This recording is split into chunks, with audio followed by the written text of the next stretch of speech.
안녕하세요 여러분, 준하오빠입니다. 오늘은 한국의 속어, 그러니까 슬랭에 대해서 얘기해 볼 건데요. 여러분들은 평소에 속어를 많이 사용하시나요?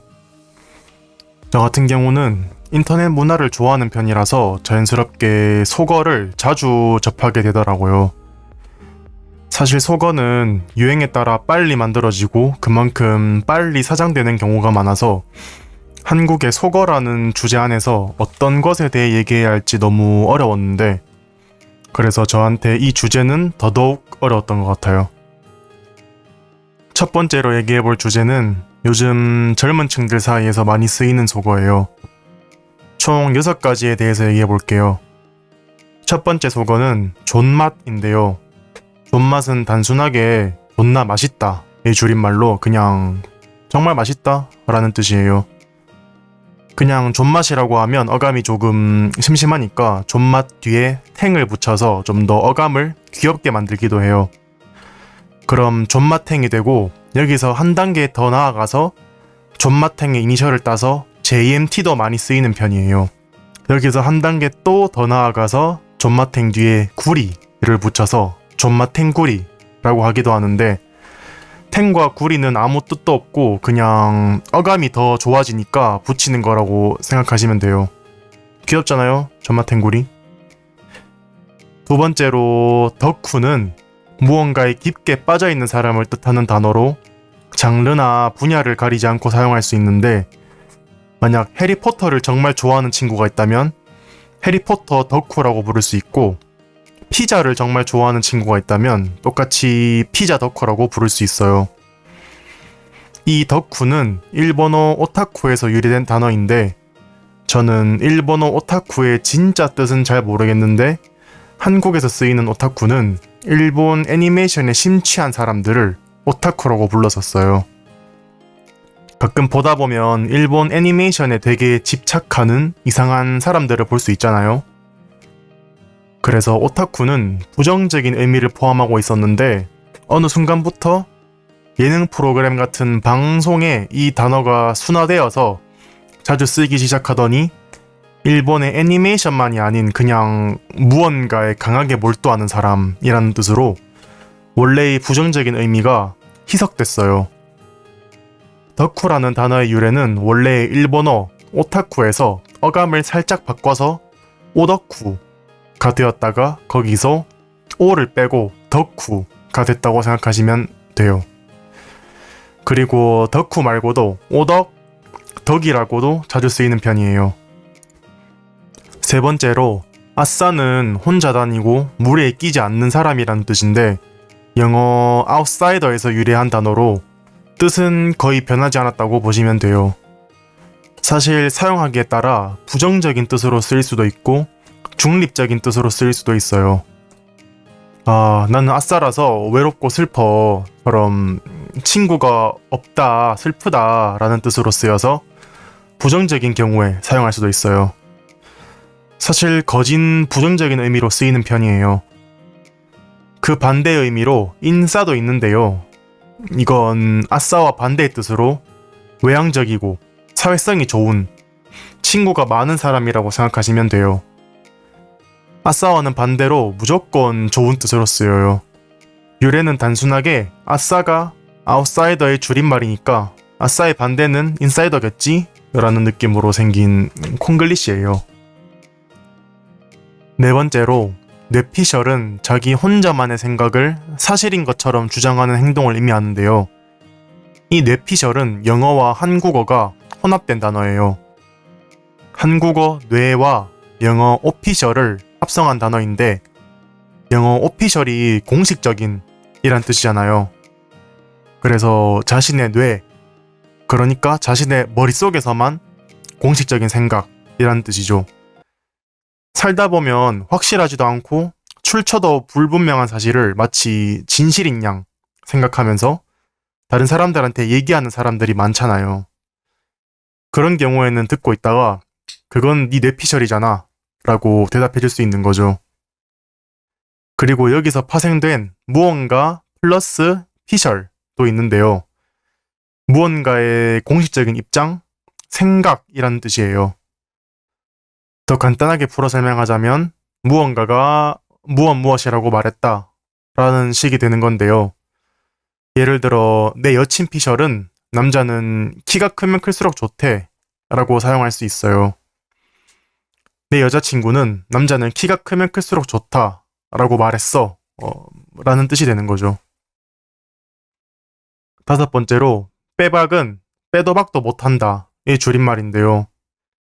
원래는 말 그대로 못을 박다가 못이 휘거나 해서 더 이상 빼지도 박지도 못하는, 이러지도 저러지도 못하는 매우 곤란한 상황을 의미했는데 어느 순간부터 인터넷에서는 부정할 수 없는 명백한 사실이란 뜻으로 쓰이기 시작했어요. 예를 들어 민수가 민지에게 내 여자친구가 바람을 핀 걸까? 라고 물어보면 민지는 빼박이지, 그러니까 당연하지 라는 뜻으로 사용되는 거예요. 마지막으로 뇌절이 있는데요. 뇌절은 다른 단어들에 비해 유래에 대해 설명하기가 상당히 힘들어요. 왜냐하면 여러 사전 지식이 필요해서인데요. 일단 한국의 노래방 문화에 대해서 얘기해 볼게요. 요즘은 코인 노래방이라고 1,000원을 내면 3곡을 부를 수 있는 노래방이 더 많은데요.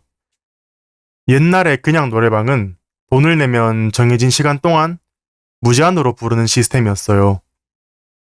예를 들면 5,000원에 1시간 동안 무제한 같은 느낌으로 시간이 제한되어 있으니까 그 한정된 시간 안에서 최대한 여러 노래를 부르려고 1절만 부르고 2절은 스킵하고 다음 노래로 넘어가는 문화가 있었어요. 그래서 2절을 부르려고 하면 사람들이 야, 눈치 좀 챙겨라, 1절만 해라 이런 식으로 핀잔을 주는 경우가 많았어요. 그래서 사람들이 이상한 드립을 치거나 재미없는 농담을 너무 많이 하면 그만 좀 하라는 뜻으로 1절만 하자 하곤 했었는데요. 이래도 계속하면 1절에 2절까지 하네 같은 식으로 혼내는 거죠. 그러다 인터넷에 1절에 2절도 모자라서 카카시 4절까지 하네 라는 식의 글이 올라왔는데 요즘 분들은 나루토 잘 모르시죠? 아무튼 나루토라는 일본 애니메이션이 있는데 거기서 카카시라는 주인공 나루토의 선생님인 캐릭터가 있는데 그 캐릭터의 기술 이름이 4절이에요. 1절도 2절도 4절도 다 절로 끝나는 단어라서 1절에 2절에 4절까지 한다 라는 식의 라임을 맞추는 농담인 건데요. 그래서 자꾸 이상한 드립 치지 마라, 재미없는 농담은 좀 적당히 해라 는 그냥 뇌절하지 마라 라는 식으로 편하게 줄여서 말하는 식이에요. 이때까지는 젊은 층들 사이에 많이 쓰이는 속어에 대해서 얘기해봤는데 이번엔 더 이상 쓰이지 않는 속어에 대해서 얘기해 볼 건데요. 여자아이들의 신곡인 퀸카를 아시는 분이 있나요? 사실 신곡은 아닌 것 같긴 한데 아무튼 노래가 괜찮더라고요. 뜻은 학교에서 잘 나가는, 인기 많은 여학생을 뜻하는 단어예요. 어원은 영어 퀸과 카드가 합쳐진, 그러니까 트럼프 카드의 퀸 카드처럼 가치가 있다, 좋다 라는 뜻으로 생긴 것 같아요. 찾아보니까 영어권 국가에서는 쓰이지 않는 완전 콩글리시였는데 저는 전혀 몰랐었어요. 남자는 심플하게 퀸을 킹으로 바꿔서 킹카라고 하기도 했어요. 사실 2000년대 초에 많이 썼었고 2010년도가 되면서 점점 쓰이지 않게 된 속어라서 지금은 전혀 쓰이지 않고 오히려 어린 친구들은 무슨 뜻인지 아예 이해를 못할 것 같아요. 아마 여자아이들의 음악 때문에 알게 된 친구들이 많을 거예요. 그리고 얼짱이란 단어를 들어본 분 있을까요? 얼짱은 얼굴짱의 줄임말로 단순하게 예쁜 사람한테 쓰이던 속어예요. 남자에게든 여자에게든 상관없이 쓸 수 있었고 얼짱은 1990년대 후반과 2000년대 초반에 한국의 인터넷 문화가 보급되면서 비디오 채팅 사이트와 캠 문화도 함께 들어오게 되었고 거기서 되게 잘생기고 예쁜 사람들의 캠 사진이 인터넷에 퍼지면서 시작되었어요. 그러다 한국의 인터넷 커뮤니티에서 5대 얼짱이라는 제목의 글이 올라오고 거기서부터 얼짱이란 단어가 유명해지기 시작했어요. 그러다가 얼짱도 2010년도 초반부터 사장되기 시작했고 이제는 쓰이지 않지만 가끔 쓰일 때는 얼짱 출신 스타 김땡땡씨처럼 뉴스에 나올 때나 얼짱 출신 스타의 근황이 나올 때 자주 쓰이는 편이에요. 퀸카와 얼짱이 다른 점은 퀸카는 학교에서 잘 나가고 인기 있는 느낌이라면 얼짱은 정말 얼굴 단 하나만 예쁘고 잘생기면 되는 느낌이에요. 그리고 얼짱에서 파생된 몸짱이라는 단어도 있는데 이것도 그냥 몸이 좋은 사람을 뜻하는 단어예요. 간단하게 식스팩이 있으면 몸짱이라고 생각하시면 돼요. 하지만 이 단어도 얼짱처럼 똑같이 사장된 단어예요. 그리고 저도 속어들에 대해 찾아보면서 알게 된 건데 지역마다 다른 속어들도 있더라고요. 예를 들면 훔치다가 있는데 물건을 훔치다 할 때 그 훔치다가 여러 지역에서 쓰이는데 형태가 무려 10개나 있대요. 하나씩 말해드리자면 셉이다, 꼴이다, 쩝다, 감다, 앱이다, 티박다, 똘망가다, 뚱치다, 담그다, 돌라가다 이렇게 총 10개가 있다고 하는데 저는 대구, 그러니까 경상도 지역 출신인데 셉이다, 뻘이다, 티박다 이 세 가지는 제가 중학교에 있을 때 자주 들어봤었어요. 그리고 앱이다는 경상도 사투리로 말랐다, 야위었다 라는 뜻이라서 훔치다 라는 뜻일 거라고는 전혀 예상하기 힘들고 담그다도 누군가를 칼로 죽인다 그런 뜻이거든요. 한국 영화 보시면 조폭들이 전마 담가뿌라 이런 식으로 얘기 많이 하잖아요. 그러면 칼로 처리해라 그런 뜻이죠. 이 5가지를 제외한 나머지 단어들은 한 번도 들어본 적이 없네요.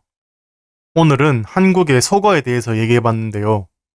여러분이 좋아하는 한국어 속어는 무엇인가요? 댓글창에 적어주시면 감사하겠습니다. 오늘도 쭈너 오빠의 팟캐스트를 들어주셔서 감사합니다.